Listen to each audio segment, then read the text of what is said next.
Hello, this is Ben119 and welcome back to another video. Today I'm going to be doing a 120 star speedrun tutorial, and if you don't know, 120 stars is the max amount of stars you can get in Super Mario 64, and it's basically the 100% category. I did a tutorial already for 70 star in 56 minutes. If you're interested, I'll link it in the description. And the 120 tutorial that I'm making is going to be in 5 parts. This is part number 1. And in this first part, we're going to go from the title screen, so we're going to go from having 0 stars, and by the end we're going to have 26 stars. So the second part will be from like basement to Vanish Cap, third part will be Cool Mountain to Dada Docks, fourth part will be all of upstairs, and fifth part will be all of Tippy basically.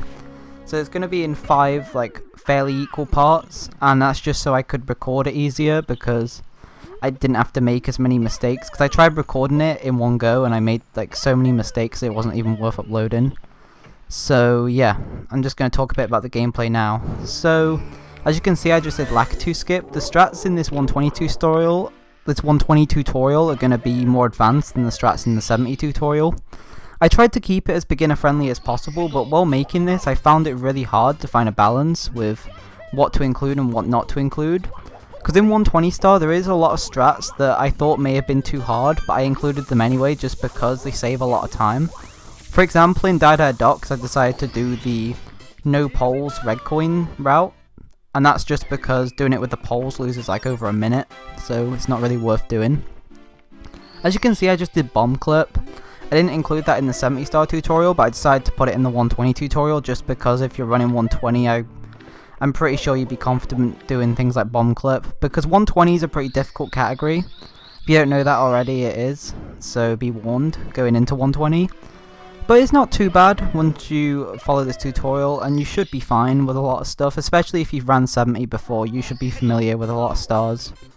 So we're going to go to Womp's Fortress first. By the way, the route I'm following is the regular 120 route that pretty much every single runner does. I was going to do my own route where I do Jolly Roger Bay late, but I decided not to just because it would be a bit confusing, so I just stuck to the regular route.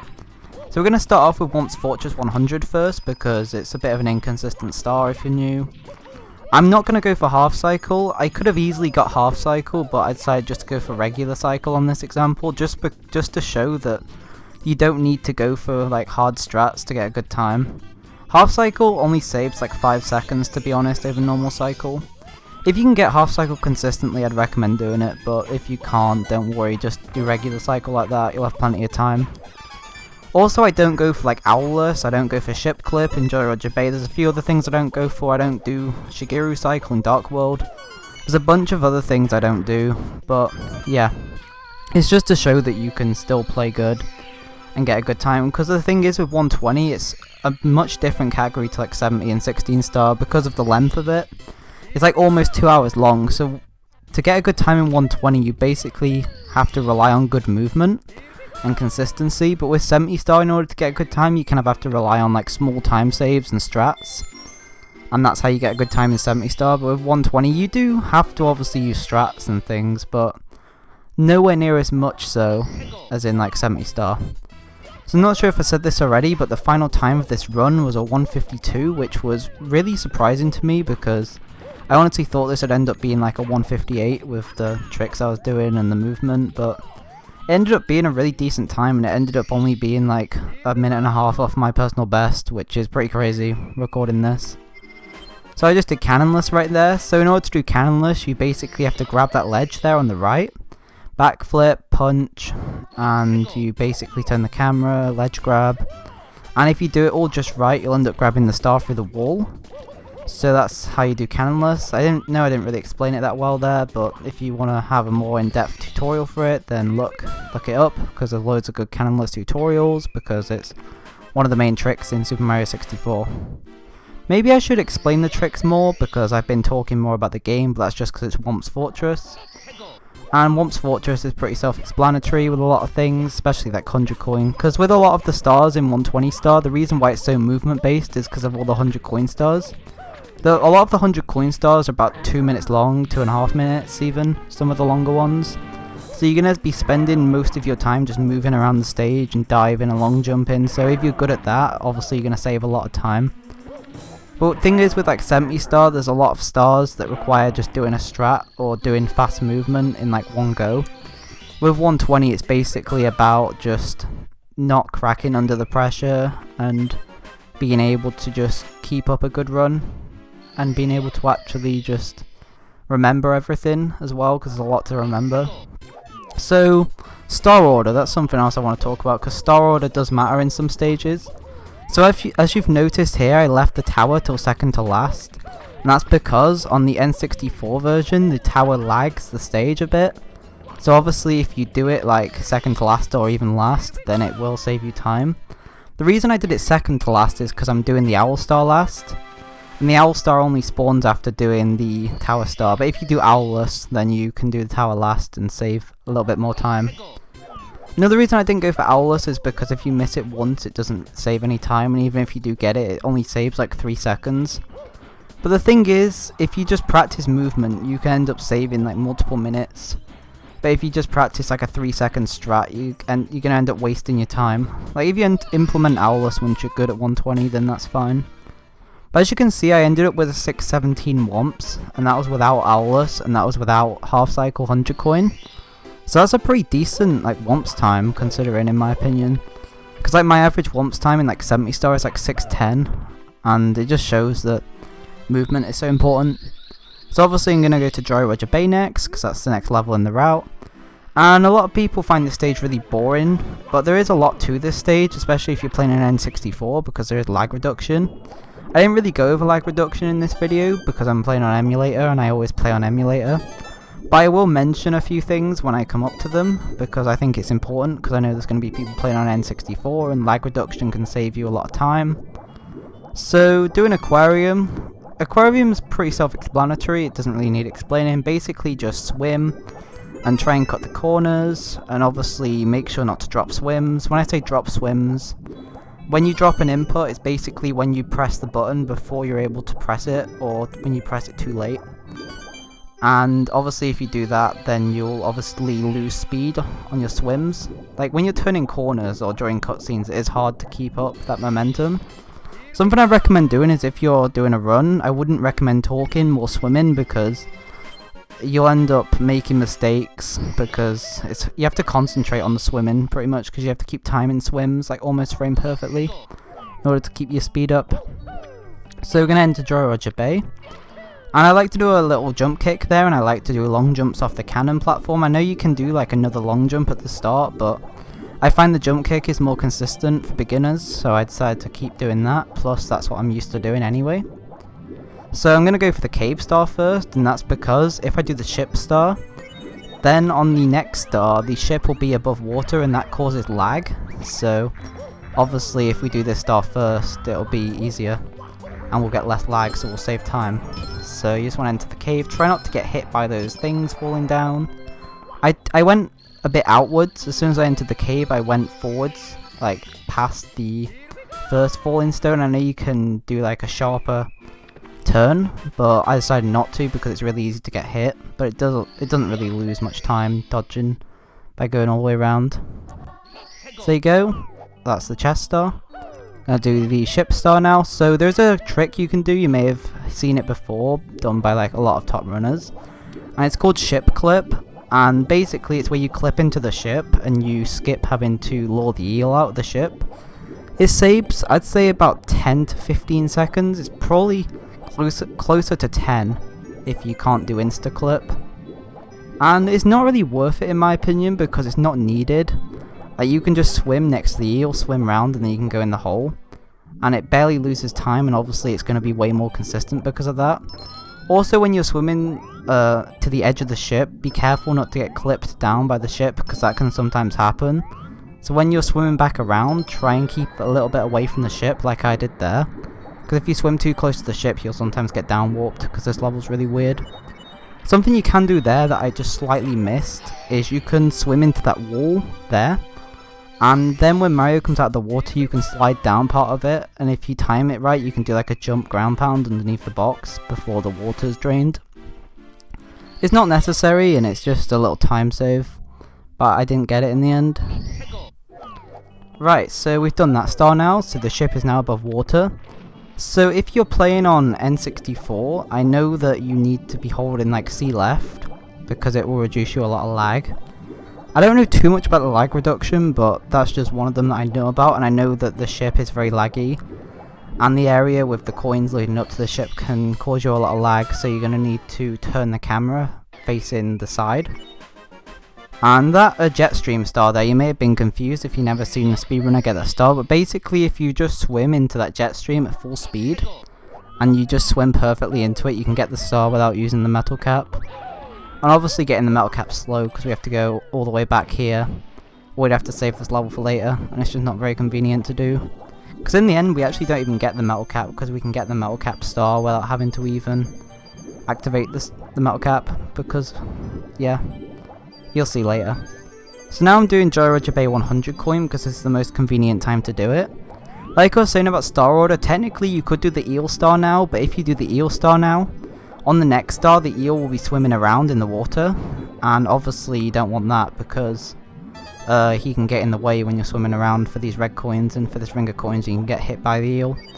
Also, the star order is very important in this stage, that you do 100 coin and most of the other stars after the ship. Because obviously if the ship isn't above the water, then obviously you can't get the last few red coins to get 100 coins. So basically follow the route that I did, and you may have seen that I missed 2 coins on the way into the cave, and that was actually on purpose. And that's just because it's slightly faster to get them on the way out, because we're going to go outwards anyway. And obviously if we're just stopping and changing our angles slowly, it's going to be slow. But as you can see right here, I can just grab them both like straight away and just carry on going this way. So yeah, there is a lot of things like that in 120 that don't really make sense when you first look at them. But then once they're explained, it does make sense. Like right here with these clams, you can actually grab the red coins through the clams before they open. I decided just to wait like an extra second or two for them to open, just for like consistency's sake. Because if you get hit by the clam, obviously you take damage and you get stunned. So yeah. Right there, open this cannon. It's important you do the 100 coin star like now, because then you can open the cannon and then you can access the cannon on the next star. So yeah, that's pretty important to you. Right here is where you'd need to do the lag reduction. I'm pretty sure you have to press C left here, so you're facing like sideways. And I'm not sure the best thing to do here. I think it's sideways as well on the ship, or Mario Cam.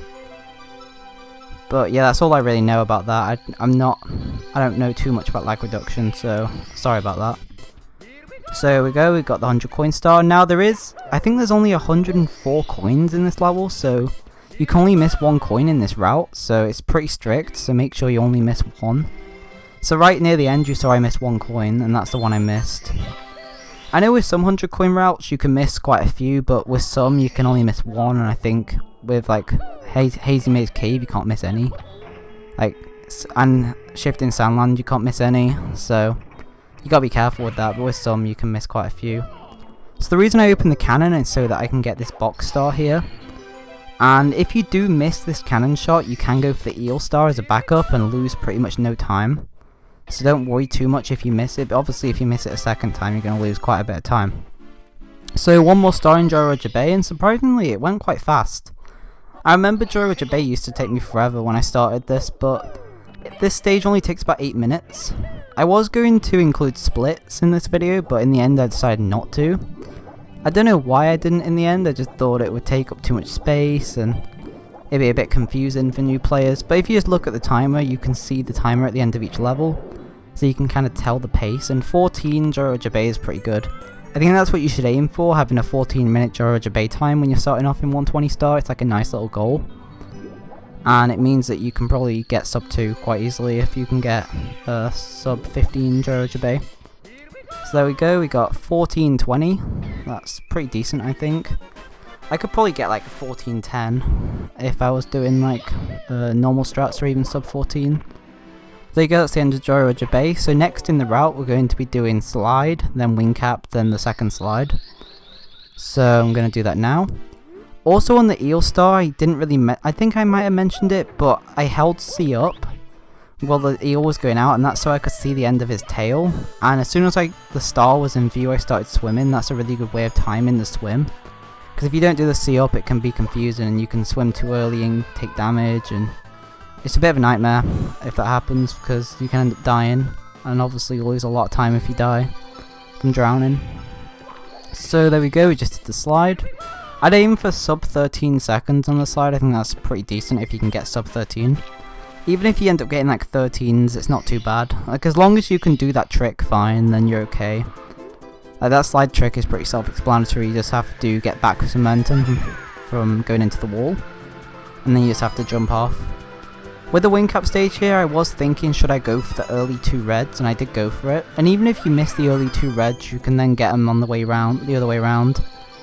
If you somehow miss them, you just do the same thing, but you just go back from near the end. So right here, there's a text box skip you can do, which I did miss. And there is some small mistakes in this run. There is a few notable mistakes, but there's no deaths in this run. There's nothing that will ruin the route, and there's nothing extreme basically, but there's a few small things like that. And I just think no matter how hard you try in 120 star, even world records have a lot of time loss. I know a lot of the world record holders, some at best is like 1 hour 36 minutes, and the world record is 1:38, so it just shows that even the world record holders can't play within 2 minutes of like their best. So for me to do that would be like impossible, because I'm nowhere near as talented as them. So the second slide, so the reason we do wing cap before the second slide is, one, because it reduces lag, because the light coming down from wing cap reduces a little, like, causes a little bit of lag in the lobby. And secondly, it's just nice to have to do a different star in between the slides, because just doing both slides at once just seems a bit annoying doing the same thing twice. But while I'm a speedrunner, I'm used to doing the same stages over and over. It doesn't really bother me. I really enjoy doing this. So now we're entering our first Bowser stage. There's 3 Bowser stages in 120 star, and we have to do the red coin star on all 3 of them. And the red coin stars are pretty difficult, and they can end your run if you're not careful. So right there, I waited for the flame to go out, and then I got the switch. And that's just because, even if you do get it through the flame, like, we're going for normal cycle anyway, we're not going for Shigeru cycle, so we're pretty much capped at a certain time on this level. So it doesn't really matter too much how fast or slow we go, it's just whether we hit that like 4-second time. So right here, we're in that 4-second margin, so we can hit the cycle. There we go, we got normal cycle. So this level is split up into cycles, so there's normal cycle, I think there's like a slower cycle. There's Shigeru cycle, Exia cycle, and then there's Tsukishima cycle. And Tsukishima cycle is ridiculous, and I can't even do it in like single star attempts. I've been going for Exia cycle, and that seems like doable. But basically there's like 4 seconds in between each one, and it's to do with those moving platforms, and you basically have to wait for the moving platforms to obviously to get the coin, and you have to wait for them to line up. And the level is basically based on the cycles, so getting normal cycles fine, even getting the slightly slower cycles fine, it's just 4 seconds, it's no big deal. But if you can get normal cycle consistently with that method and that movement, then you should be good. So there we go, we've done the first Bowser level. I didn't really talk too much about the movement in Dark World, and I probably won't talk too much about all of the dives and long jumps, and that's just because I think with this game you kind of just have to play it and test these things for yourself, and you have to just practice. Like, you can't really just get good by being told what to do. There are obviously examples, like the whole point of making this example is so you can see the movement right in front of you, and you can see what's going on. So that's why I made it. I could have easily just made a tutorial on a few tricks that I thought were helpful, but I decided to do like a full run because I thought it'd be a better idea. Plus I wanted something to make. So there we go, we're going back to bottom battlefield now because we couldn't do everything here at first because we need the wing cap, so we're coming back now that we got the wing cap. So right now I'm going to do the Bomb King star, and the star order in this level does matter quite a lot actually. You could do the island star before Bomb King if you really wanted to. You could do like island hop to it, and you could separate the 2 island stars. But the thing is, you need to do Koopa star to get the cannon open, and after you do Koopa star, a little Koopa spawns somewhere in the level, and he gives you a blue coin, so that's used in the 100 coin star somewhere. So star order does matter, so I would recommend just doing it in the order I'm doing it in. Like, I know in 70 star you can kind of just make your own order in the levels because things don't really matter because all the stars you're going for are just quick and they're not really to do with things like Cooper races or having to have certain like NPCs in the level that you talk to do things, because they're just like stars you can just grab easily or just stars just on the path. But with 120 stars, star order does matter with these things. Like for example, obviously I couldn't do Cooper race first, I'd have to do Bomb King first. And I couldn't do 100 coin first because I'd need the cannons open and I'd need the blue coin from the Mini Cooper after doing this Cooper race. So a time save we do during this Cooper race is we beat Cooper. So if you can beat him in, I'd say under 23 seconds, and that's a bit specific, but you'll see why. If you can beat him in, I'd say under 23 seconds, run back down, open the cannon, then run back up. And that's just so that you can have something going on while you're waiting for the race to end. And that's because when you're opening the cannon, Cooper's still moving during that cutscene, so it saves time.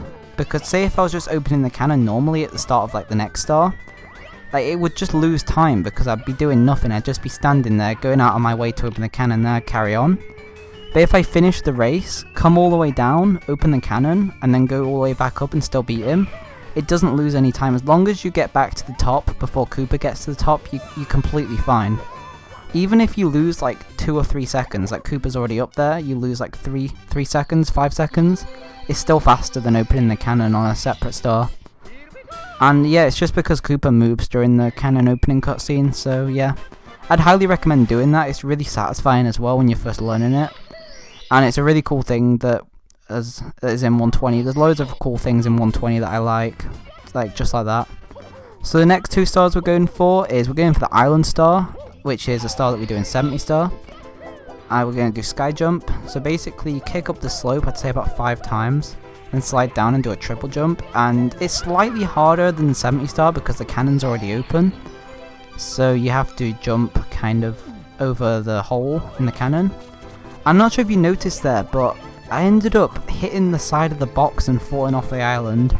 And I did say there was some mistakes in this run, and that is one of them. So I think this mistake lost me about, 15 seconds, like 15 to 20 seconds. It wasn't too bad. Anything that only lost like 15 to 20 I did keep in, because there wasn't many things that lost me that much time. I think there was only like 3 in the whole run that lost me about that much time.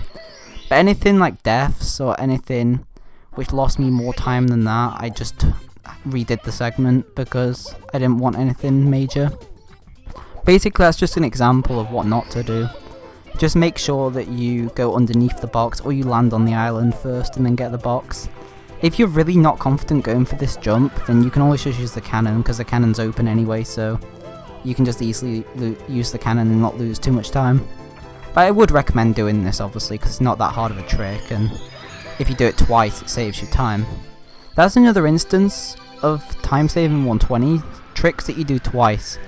Like for example with Mountain Clip in Total Mountain, you end up doing that trick 3 times in 120, so it saves even more time. Because in 70 star you only do it twice. And obviously that saves quite a lot of time still because you're doing it twice, but in 120 you do it 3 times, so it obviously saves 3 times as much time. So doing tricks that are done more than once in the run is obviously very important, and I did try and prioritize doing that, because you only have to learn the trick once and it basically is used more than once, so it saves you more time than learning a trick that's only used once. Like for example, I didn't include Pillarless in this run because Pillarless is a pretty difficult trick, and it's only done once in 120 stars, so it's not really worth going over. Obviously you can implement that once you get better and more confident with 120, but especially if you have like under 150 and 120 star, I wouldn't even recommend going for it unless you already know how to do it. And obviously you can do it. Right here I'm doing 100 coin star. 100 coins really interesting for Bomb Battlefield, and right at the start I did get that little box that had 3 coins in it. You don't have to get that, but I decided to get it just because it gives you a few coins of leeway. And this flying section can be a bit annoying, so obviously going into 120 you're going to want to be comfortable with things like flying and shell movement, because there is going to be quite a bit of that. There is quite a bit of shell movement on a few other stars as well. It's not just for this star, and there's a lot of wing cap movement in this whole game. So right here, aim for these rings, and something small that I did do is I accidentally went through all 5 of the secret coins. There's no big deal, it just spawns you the star, but It is a bit of a time loss, so try and avoid doing that if you can, but obviously if you do it, you do get extra coins, so it's like give or take, I guess, I don't know. So basically you want to have, I'd say between 60 and 65 coins out of the sky. I think you're fine. If you have any more, you've probably spent too much time collecting coins in the sky. But I ended up having a few extra just because I got the box near the start. And once you've done that, you want to obviously get the coin ring, and then you want to go over here. A few things I want to mention about wing cap movement and shell movement. With wing cap movement, you can get stored angles after flying, so be careful of that. And it's basically to do with when you last landed and what angle you were flying at. You can kind of get stored angles. Yeah, it's weird to get used to. With shell movement, just make sure not to break the shell, and crouching obviously breaks the shell, so don't do that. And you can jump up steep slopes on the shell as well, so yeah. So that's the end of the 100 coin star, and this is the end of part 1. So we're at 26 stars, and in the next part we're going to go to basement, and we're going to do all of basements. So there you go, that's part 1, that's Bomb Battlefield, Womp's Fortress, and Georgia Bay, and the slides. So I'm just going to pause the timer, and I will carry on in the next episode. So if you enjoyed the video, like the video, and subscribe if you're new around here, and I'll see you next time. Goodbye.